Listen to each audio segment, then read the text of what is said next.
3. Otis Hatfield.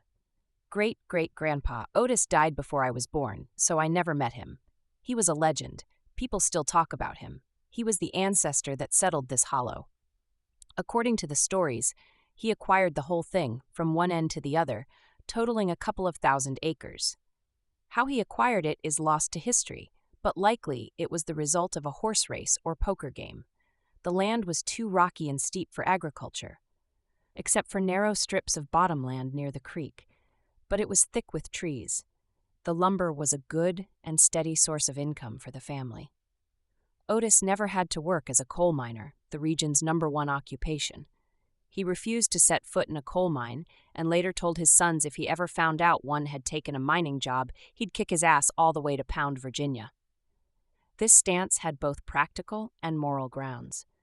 Mine work was hazardous, the pay was lousy, and he'd be damned if his sons would enable some rich, godless mine owner to get even richer. Otis had a first cousin who got shot to death in the Battle of Matwan in 1920.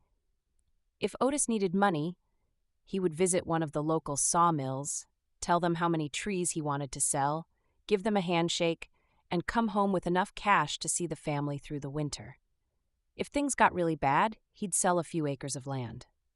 When he was in his early 20s, he met a woman whose legal name was Selena Osborne. Everyone called her Lena. She possessed a strong, exotic beauty. The few photos we have of her show high cheekbones, dark skin, dark eyes, and even darker hair. People speculated that she may have had African or Native American heritage, and that could be. But you can just as easily imagine her dancing around a campfire while playing a tambourine. Digging into her genealogy, you'll find evidence that she was descended from a subgroup of Romani people who were kicked out of Spain during the Spanish Inquisition, again out of Germany in the early 1600s, eventually landing at Jamestown in the British colony of Virginia. Otis met Lena and fell in love. He was by all accounts a charmer, so she fell for him too. They got married and started making babies, and eventually that's how I got here. Otis had ways of making money other than timber, what we'd call multiple income streams. His #1 side job was moonshine. He was famous for his whiskey-making expertise. He started that business at the end of World War I. You'd think that Prohibition would have put a damper on sales, but the opposite was true. The moonshine business boomed. In 1933, when Prohibition was repealed on the federal level, this corner of Kentucky chose to remain dry, and the illegal whiskey business just kept growing. Visitors came daily for a jug of Otis's moonshine and a glimpse of Lena's exotic beauty. What did local law enforcement have to say about Otis's moonshine operation?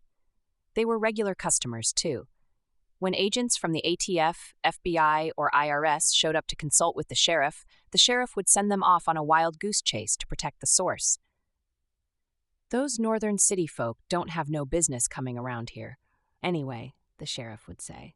Otis was also a gambler, although that wasn't nearly as profitable as the moonshine business.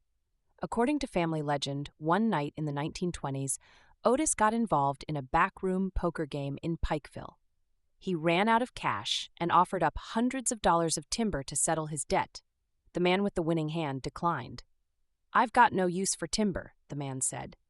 His ambitions lie elsewhere. Otis offered a year's supply of quality moonshine. The man declined again. "You know booze is against the law, right?" the man said. "You've been drinking it all night, and it didn't seem to bother you," Otis said. "Sure, but I don't want to get stuck with a lifetime supply of contraband. What can I do to make this right?" "Does Lawson Branch have coal?" the man asked. "Of course, it's got coal. I got a little seam I tap to heat us through the winter. I want the mineral rights."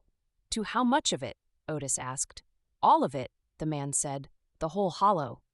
Otis grinned and rubbed his chin as he considered. "I don't know. That's a lot of land." The other men ribbed Otis. "You better think about what you're doing, Odie. Lena will skin you alive when she finds out." That was a fair point. Lena's temper was as famous as her beauty. "If she finds out," Otis said, "let's just keep this amongst ourselves, fellas." He thought some more. "Okay, it's a deal." The winner of the poker game drew up a quitclaim deed on a paper bag, and Otis signed it. Then Otis said, "The joke's on you. That little coal seam is in an outcropping, and it's playing out." There's gotta be more. If there is, it's so deep you'll need a passport from Satan himself to get to it, Otis said as he got up to leave. But that's not my problem. Or so the story goes. That was over 100 years ago. The mineral rights never got exercised, and no one gave it a second thought. People went on living their lives.